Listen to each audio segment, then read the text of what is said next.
Europeans are worried about wars, inflation, and extreme heat. But you will have to pry our vacations from our cold, dead hands.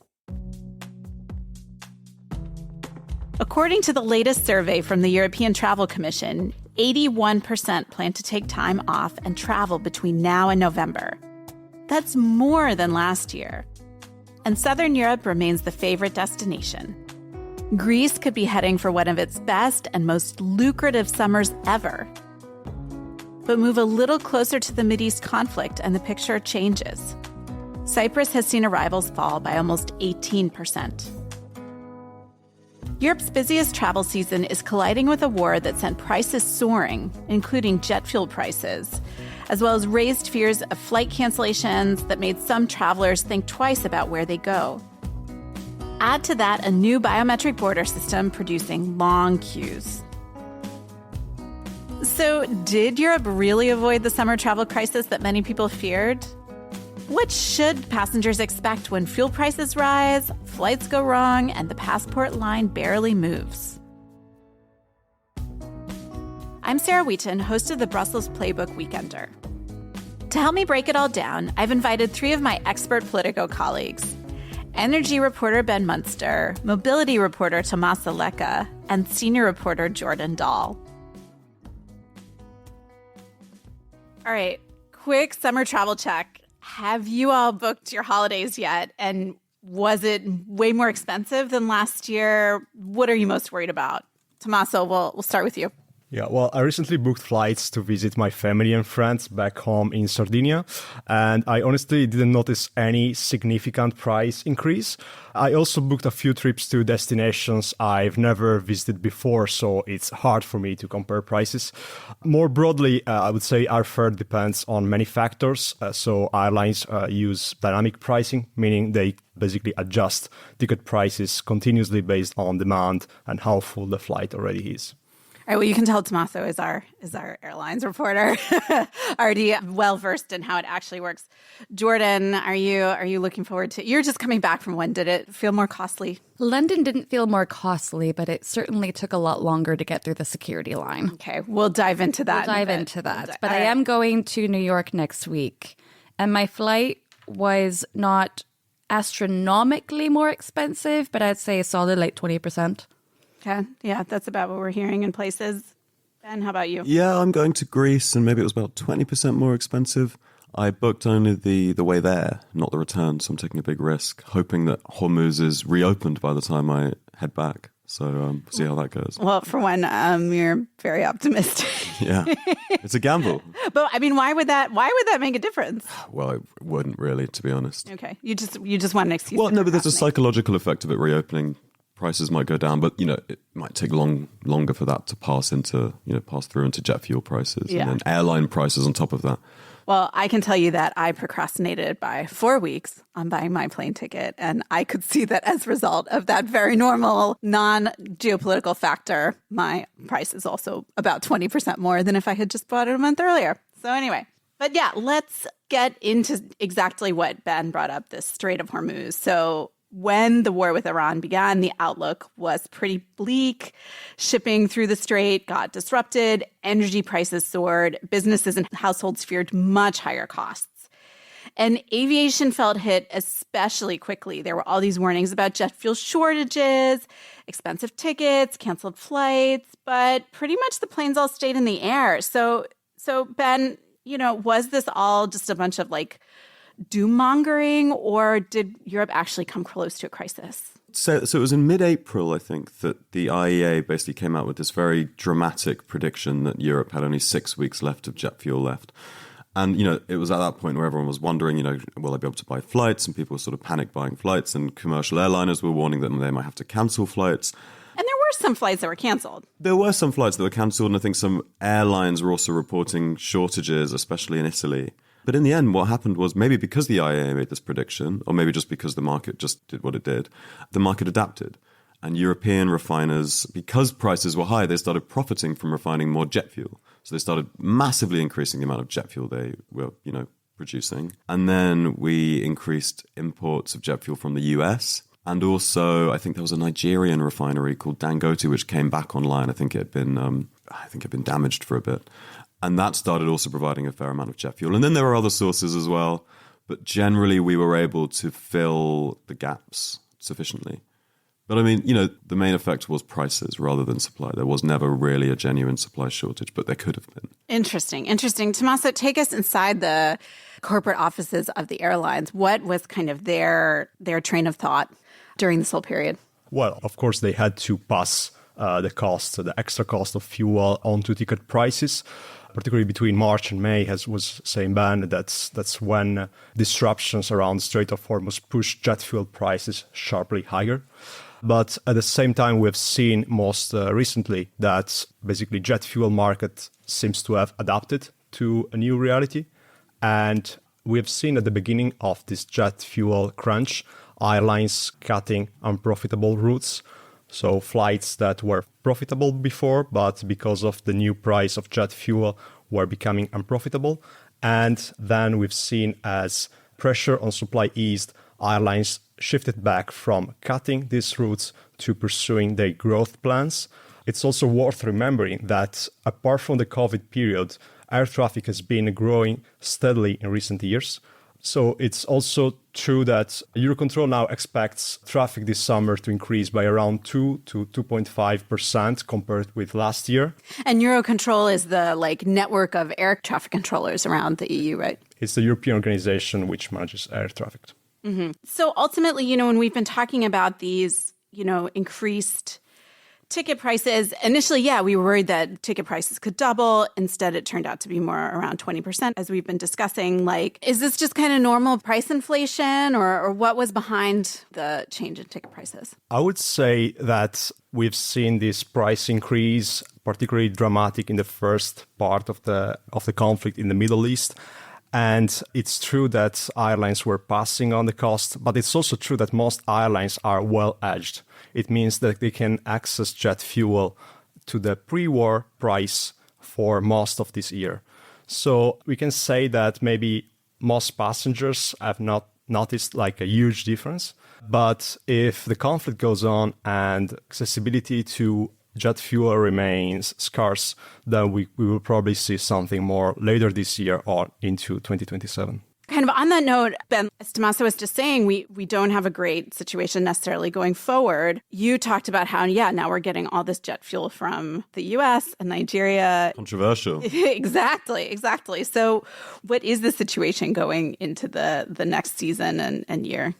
Well, I mean, I've spoken to analysts and also people in the commission, and they're all saying that really it's, they're talking about the same risks that they were talking about before the Strait of Hormuz was, nominally reopened for about half an hour. And we're really just worried about the same supply dynamics because it was reopened for such a short period that nothing really substantially changed in terms of the global supply outlook. One big worry is, beyond jet fuel isn't really a big worry, actually, because I think our refining capacity is great enough that we can sort of produce enough to support our needs, which is really just going on holiday. The bigger worry is LNG, is gas, right? Natural gas, because basically Europe has these big storage caverns that it has to fill to about 90% by winter. This was imposed after the Russian invasion of Ukraine, right? Basically to avoid another energy crisis. But we're very low and we're behind target quite substantially. And that means that there's going to possibly be a bit of panic buying as winter approaches.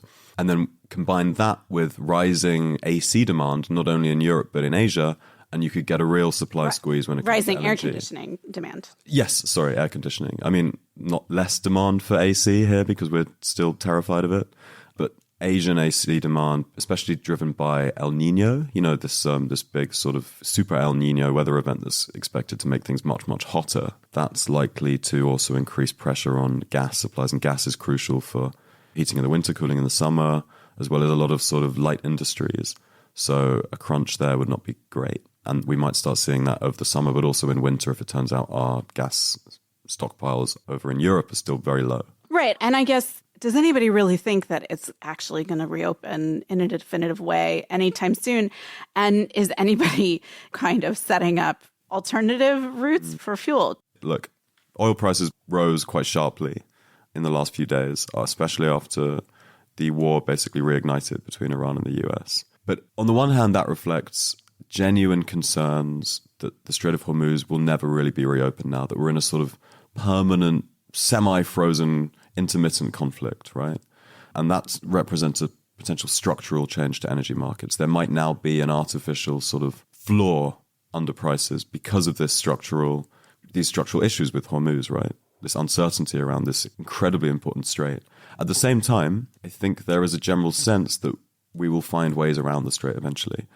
And that's why in the longer term, if you look at sort of, long-term pricing, it reflects maybe a little bit more confidence that things will start to come up again. So, I mean, there's lots of new supply, especially with gas expected in the next few years from other sources.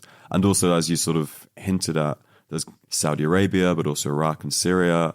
They're all working on ways to bypass the Strait of Hormuz. Saudi Arabia is looking into alternative pipelines. I think there are overland routes as well. And Iraq is looking into ways, looking into how it can transport its own cargoes through Syria. So in the long term, it might be all right. We might even see oversupply. But in the short term, I mean, the Strait of Hormuz, it's a write-off. Yeah. Yeah, I mean, it's so interesting to hear you talk about all these contingencies and contrast that to all this discussion about like strategic autonomy. It just seems like when the oil hits the pipeline, it doesn't hit the pipeline. When it doesn't hit the pipeline, it all breaks apart. I think Ben is correct that there will be alternative routes, but it will take time, and it's being further complicated by other conflicts in the area. The Houthis entered the chat. They attacked Saudi Arabia a few days ago, and that has really escalated the entire region and changes the state of play. But in terms of the actual Strait of Hormuz, I don't see that reopening anytime soon. Anytime we get a ceasefire or any kind of a deal between the US and Iran, it crumbles within days. You saw Trump wanting to take advantage of the strait and impose a 20% surcharge. He quickly dropped that after pushback from the other countries. So this is really just a very volatile situation that I don't see resolved anytime soon. Yeah. And what about people who are like, I'm just going to do a road trip?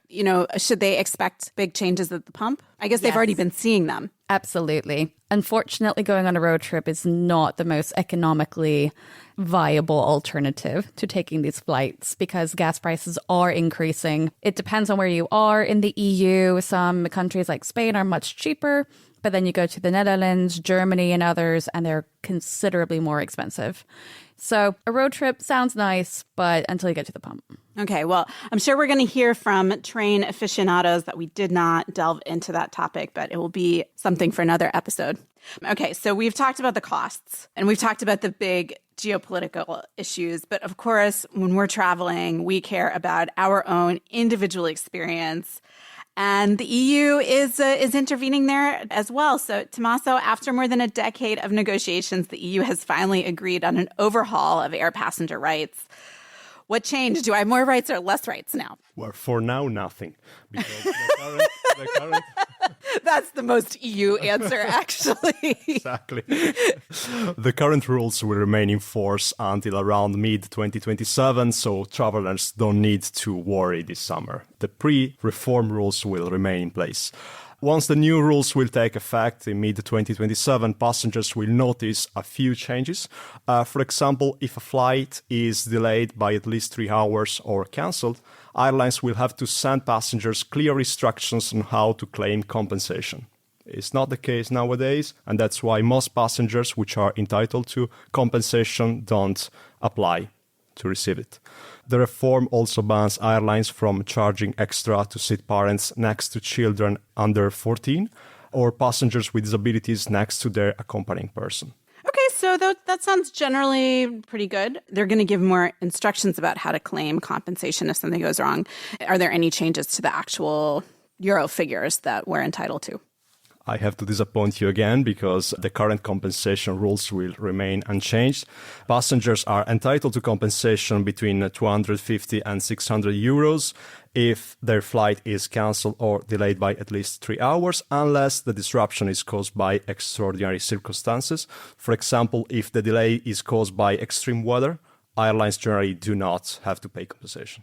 All right, so let's just make it super practical. If our producer Dionysus' Brussels to Athens flight is delayed for hours and then canceled, what does the airline owe him? In this case, if eventually it gets cancelled, he will be entitled, first of all, to the reimbursement of the ticket and to the compensation. For short-haul flights, it will be around 250 euros. If it's medium-haul, we'll have something around 400 euros. And then if it's long-haul flights, intercontinental flights, then it will be 600 euros. Okay, so let's say the flight takes off on time. These days, especially if you're traveling outside of the Schengen area or coming into the Schengen area and you are not an EU citizen, could be pretty messy. So the EU's new entry-exit system replaces passport stamps with facial scans and fingerprints. And Jordyn, I know you've traveled to London, as you mentioned, and experienced this new system yourself. What happened? Just very long lines. I've traveled on the Eurostar probably 20 times between Brussels and London in the last 2 years. And the line, it goes pretty fast. This time it was out the door. And that was just to scan your Eurostar ticket to then get into security and then get into passport control. Oof. And what has changed is normally you could go a little bit earlier if you wanted extra time. Now that's definitely not the case. They are very strict about only letting people in who have a particular time of train. And then if you have a later train, you have to wait. And apparently the same system is in place at the airports now, too. Tell me more about this new system and why it's creating long queues. It's essentially collecting data and meant to be a security precaution in the Schengen area. So if you, as a non-national, come into somewhere in Schengen, your first landing stop, you have to get fingerprinted, you get a facial scan. So all of your biometrics are collected. But this is a time-consuming process. Some airports have it automated. Others have their security actually manually entering in all of this information. So the rollout has been very hit or miss across the EU, but the overarching trend is really, really long delays. Some places we're hearing as long as 5 hours. And so, von der Leyen has even had to engage on this. Countries can now ask Frontex for support. They can deploy more border officials and relax some of the biometric checks when there's a really long line, all in hopes of avoiding chaos at the height of the summer vacation season. And of course, Europe really relies on a lot of travel, especially in the summertime, from outside of the Schengen area, from the US, from China, from all over the world. So we're hearing about these super long lines in major tourist hubs like Greece, like Italy, other popular places. So it's something definitely that we will be watching. My family that wants to visit me will certainly be watching. But let's get down to some practical advice. One sentence each. And Tommaso, people are going to really want to hear from you the most as our airlines reporter. What should travelers do differently this summer? Well, I wouldn't say travelers need to do anything radically different. They should follow the same advice as always, check the rules that apply to their journey and allow enough time at the airport. If your trip involves border controls, especially also under this new entry-exit system, I'd avoid booking very short connections because longer border queues could make you miss your onward flight. Jordyn, what's your hot summer vacation tip? Do not get to the airport super early. That might really? I know, it is a hot take. That might be your first impulse when you hear about these really long lines to get there early. But the same thing that I experienced with the Eurostar is happening at airports, where they are limiting the number of people who can go through and they're basing it on when your flight is. So getting there 5 hours before in the hopes of avoiding all the mayhem will not actually help you. You'll just sit in the airport for longer. Okay, I hope my fiance is listening to this because this is a big debate in our household. He is on team early. Oh, I'm team 1 hour before. Exactly. We're on a team together. All right, Ben, your tip. I don't know, just stay in Brussels. Enjoy the the beautiful environs of Anderlecht and Woluwe or whatever it's called. Ben, remember, Americans don't understand irony. Oh, so, okay. Sorry, don't stay in Brussels. Definitely don't go to Brussels. No, I would say I did hear that short-haul flights might be a better idea to travel sort of locally, especially in Europe if you're in Europe, because long-haul flights I think are more linked to global price spikes, whereas short-haul flights, sort of, if there's healthy regional stockpiles, you might have a better chance of securing a cheap flight. Indeed, yes. My flight search does bear that out. I'm just going to Poland, and the prices were not so bad. Again, my own procrastination notwithstanding. So anyway, bottom line, after all the warnings, are we facing an abnormal summer of travel or just a normal summer, but with an especially alarming geopolitical situation? Tommaso, I'll let you give us the definitive answer on that one. I would say that apart from avoiding travel to war zones, I'd say that this isn't an unusually difficult summer for travelers. Thanks to technology, traveling is becoming more and more easy as time goes by. And I would say that it's not going to be that different this summer from the previous we had. Yeah, although sometimes you don't know if you're traveling to a war zone, as some people who were going to Cyprus in the springtime found out a bit. But yeah, fair point. All right, Tommaso, Jordyn, Ben, thank you so much for joining me. Thank you. Thank you. Thanks. Those are my colleagues Ben Munster, Jordyn Dahl, and Tommaso Lecca. Thanks again to all three of them. And that's almost it for this week. Staying with the summer mood, as we said last week, we're preparing a special summer books episode, and we'd love your recommendations. Tell us what you're planning to read or what you've already read and think others should pick up. Fiction, nonfiction, politics, crime, poetry, anything good that might offer a little respite during the hot summer months. You can reach us on our WhatsApp. The number and link are in the show notes, or email us at podcast@politico.eu. And if you haven't already, please subscribe to the Brussels Playbook podcast. That's the feed where you'll find The Weekender. And leave us a rating or review. Thanks as always to our audio producer, Saga Ringmar, and supervising audio producer, Diana Sturris. I'm Sarah Wheaton. I'm off on my vacation now, so Anne McAlvoy will be with you next week. See you soon.